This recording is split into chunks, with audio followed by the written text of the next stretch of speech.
এখনো পর্যন্ত আনুষ্ঠানিকভাবে কোনো কেন্দ্রের ফলাফল জানা যায়নি। আপনি জানেন যে ৪১টি পদে ভোট দিয়েছেন শিক্ষার্থীরা। এখানে এখন মূলত কেন্দ্রভিত্তিক আসলে ভোট গণনা চলছে। আমি রয়েছে সিনেট ভবনের সামনে। এসব ব্যাপারে আমি পরবর্তীতে আপনাকে জানাচ্ছি। আমার সাথে রয়েছেন উমামা ফাতেমা। আমি তার কাছ থেকে একটু জানতে চাই, উনি বিপি প্রার্থী ছিলেন, তার কাছে জানতে চাই যে আজকে এখন তো ফলাফল ভোট গণনা চলছে।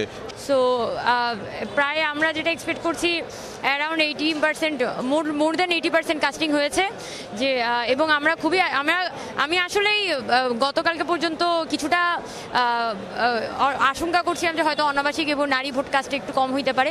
আলহামদুলিল্লাহ সেটা কাস্টিংটা বেড়ে এটা মোর দ্যান 80% হয়ে গেছে আর কি।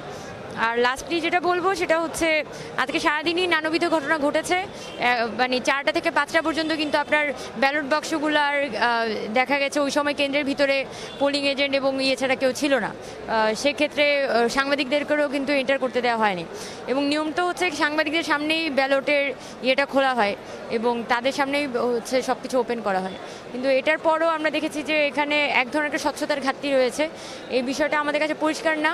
আর বিশেষ করে ইভিএম মেশিন, মানে ইভিএম গণনার যে মেশিনটা, ভোট গণনার যে মেশিন প্লাস হচ্ছে এলইডি স্ক্রিন, এগুলো আসলে আমার মনে হলো যে ঠিক শুরু করতে কাজটা দেরি হয়ে গেছে।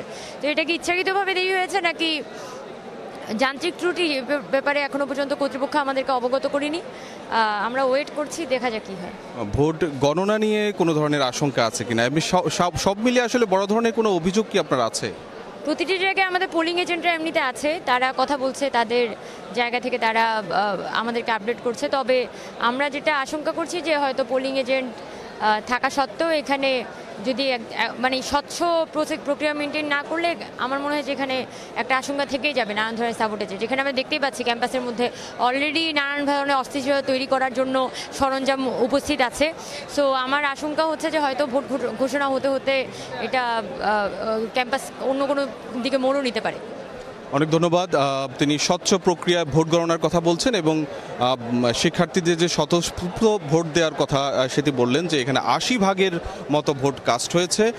এই মুহূর্তে এখানে এই সিনেট ভবনে যে ভোট কেন্দ্র রয়েছে, এখানে 3টি হলের সমন্বয়ে একটি ভোট কেন্দ্র। এখানে মূলত গণনা চলছে। আমার পেছনে স্ক্রিনে মূলত গণনা কার্যক্রম দেখানো হচ্ছে। এখনও পর্যন্ত কোনো ফলাফল সরাসরি দেখানো হয়নি, মূলত গণনা কার্যক্রম চলছে। এবং এখানে এই সিনেট ভবনেই সিনেট কক্ষ রয়েছে, সেখানে আনুষ্ঠানিকভাবে ফলাফল ঘোষণা হবে। কেন্দ্রভিত্তিক ফলাফল ঘোষণা হয়তো রাত 8টা বেজে যেতে পারে এবং এরপরেই কিন্তু আনুষ্ঠানিকভাবে হল সংসদ এবং কেন্দ্রীয় সংসদের ফলাফল একসাথে ঘোষণা করা হবে।